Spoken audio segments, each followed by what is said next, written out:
Story 1. The night my tent disappeared at Appalachian Trail. It was the kind of fog that swallows light. I'd set up camp near Abingdon Gap Shelter late in the afternoon, pitched my tent a little away from the main group to have some space. By sunset, the trees were just black shapes in milk. The air was so wet, my headlamp beam seemed to stop a foot from my face. I'd cooked, hung my food bag, and crawled into my sleeping bag early. Sometime after midnight, I woke up needing to pee. I slipped on my shoes, unzipped the tent quietly, and stepped into the fog. The cold hit me first, then the silence. Not the usual forest hush. This was padded, smothered silence, like the world had been wrapped in blankets. I went, maybe 20 feet away. Flashlight pointed to the ground so I wouldn't blind myself in the mist. When I turned back, my tent was gone. I stood there, thinking maybe I'd turned around too far, or drifted slightly off. I spun in a slow circle, looking for the glow of my reflective guy lines. Nothing. I swept the light across the ground. No familiar outline, no color of my rainfly. My heart started to hammer. I told myself, fog plays tricks. You're right here. But when I tried to retrace my steps, every angle looked the same. The fog reflected my light, back at me like a wall. I called out softly. Didn't want to wake the shelter group. Didn't want to sound panicked. But there was no reply. I started walking carefully, making small loops, expecting to see it pop into view. Nothing. Minutes passed. My breath was coming faster, and in the heavy air, it sounded too loud. I stopped, listening. Somewhere out in the fog, I thought I heard fabric shifting, not flapping in wind, just a slow pull, like nylon sliding over itself. I moved toward it, but the sound faded. I froze again. This time, there was a crunch. Slow. 2 steps. Then nothing. I backed up, sweeping the beam left to right. A shadow moved just outside the range of the light. My pulse thudded in my ears, and then the beam caught the corner of green fabric. My tent, right where it should be. I blinked, took 2 quick steps forward, and my light hit the whole thing, complete and untouched. I ducked inside, zipped it up, and sat there with the light still on, every muscle tense. I didn't sleep the rest of the night. By morning, the fog was gone. I stepped out, looked around. There were footprints in the soft ground, not mine, and they didn't lead toward the shelter. They led deeper into the Appalachian woods, where the fog still lingered in the hollows, like it was waiting. Story 2. The whistling outside my tent on Appalachian Trail. I was a few days into a solo section hike on the Appalachian Trail, somewhere between Hot Springs and Irwin, North Carolina. It had been a long day on the ridgeline, steady climbs, mud in the low spots, and that damp Appalachian air that clings to you even when it's cool. I didn't make it to the shelter I'd been aiming for, so I decided to set up camp just off the trail. I found a small flat spot about 50 yards in, close enough to hear if anyone came by, but far enough that no one would just stumble across me unless they were looking. I pitched the tent, cooked a quick meal, hung my food bag, and was zipped up inside before it was fully dark. For a while, I just lay there listening to the creek nearby. The steady water noise, mixed with the occasional night insect, made it easy to relax. I remember thinking how isolated it felt, in a good way. Sometime in the middle of the night, I woke up, no reason. My eyes opened, and something felt wrong. It took me a second to realize it was dead silent. The creek was still running. It had to be. But I couldn't hear it anymore. No bugs, no wind. Just heavy, unnatural quiet. Then I heard it. Whistling. 2 notes. slow, drawn out, then a pause, then the same two notes again. I froze, straining to figure out where it was coming from. At first it sounded far away, maybe down the trail, but after a few rounds, it was clearly closer. The pace didn't change. Two notes. Pause. Two notes. Over and over. Whoever it was, they weren't in a hurry. They were moving through the trees toward me. My first thought was that it had to be another hiker messing around. But there hadn't been anyone near me all day, and no one hikes at night in pitch dark with no light. At least, no one normal. The whistling stopped. A few seconds later, I heard footsteps. Software slow. Leaves crunching just enough to know they were human. They circled the tent. Once, then again. Slower this time.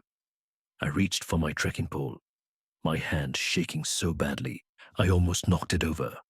I was wide awake now, listening so hard my ears hurt.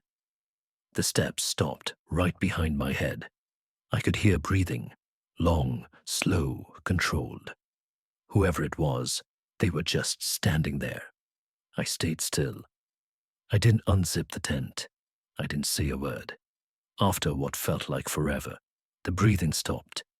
Then the steps moved away, not hurried, just fading into the woods. I lay there, clutching the trekking pole, waiting for them to come back. They didn't. When dawn finally came, I got out and checked around. No footprints. The ground was damp, soft. My own prints from the night before were clear, but there was nothing else. No sign of anyone. I backed up in record time and hiked nearly 20 miles without stopping. I didn't see another person the whole day, but every time the wind pushed through the trees, I thought I could hear those same two notes. Far off in the distance. Story 3. The second tent on Appalachian Trail. I'd been on the Appalachian Trail for just over a week, hiking solo through a quieter stretch in North Carolina. That day had been long. Rocky climbs, a few blown down trees to navigate, and the kind of damp air that makes you feel like you've been sweating even when you're standing still. By the time I started looking for a campsite, it was late. The sun was low, light slanting through the trees, and I knew I didn't want to push on to the next shelter. I spotted a small flat clearing just off the trail, surrounded by pines. It was far enough from the path that no one would just walk past me, but close enough that I wouldn't get lost finding it again. I dropped my pack, pitched my tent, cooked a quick meal on the stove, and hung my food bag high in a nearby tree. As the light drained from the sky, the forest fell into that heavy quiet you only get deep in the Appalachians.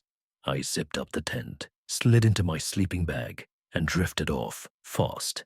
Sometime around midnight, I woke up, not to an animal noise, not to wind, but to the distinct sound of a zipper.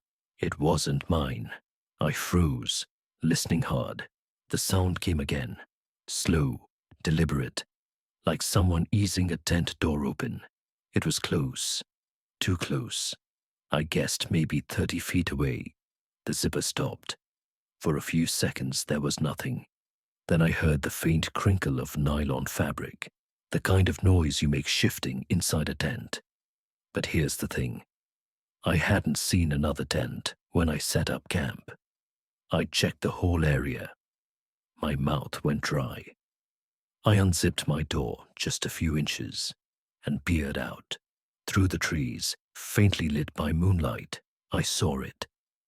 The silhouette of another tent, small, low to the ground, just a vague dome shape in the shadows.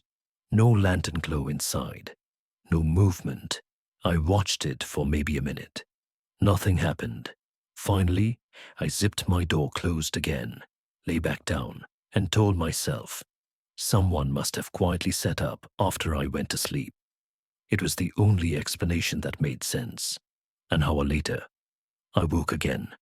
This time, It was footsteps, slow, deliberate, moving in a half circle around my tent, leaves crunching softly, pausing now and then, like they were stopping to listen. I stayed still, barely breathing. The steps completed the circle, then stopped right by my head. There was silence, and then, without a sound of departure, the footsteps started again, moving away, back in the direction of that second tent. I lay there, gripping my trekking pole, every nerve in my body on edge. Eventually, the forest went still again. I didn't sleep much after that. When daylight finally came, I got out to look. The clearing was just as it had been the night before, except there was no second tent, no flattened grass where it had been, no footprints leading to it, just mine. From where I'd walked in the evening, I stood there for a long time, scanning the trees, half expecting to hear that zipper again. I didn't stay to eat breakfast. I packed fast and was back on the trail within 10 minutes. The whole hike out, I kept glancing over my shoulder. I never saw another hiker that day. But the sound of that slow zipper kept replaying in my head, and even now, I still can't decide what's worse. The idea that it was a real person, or that it wasn't. If stories like this make you think twice about your next camping trip, hit that like button. It really helps the channel. And if you want more unsettling, real horror stories, just like this one, make sure to subscribe and turn on notifications so you don't miss the next video. Thanks for watching. And remember, sometimes the scariest things out there aren't animals or ghosts, but the people you never hear coming.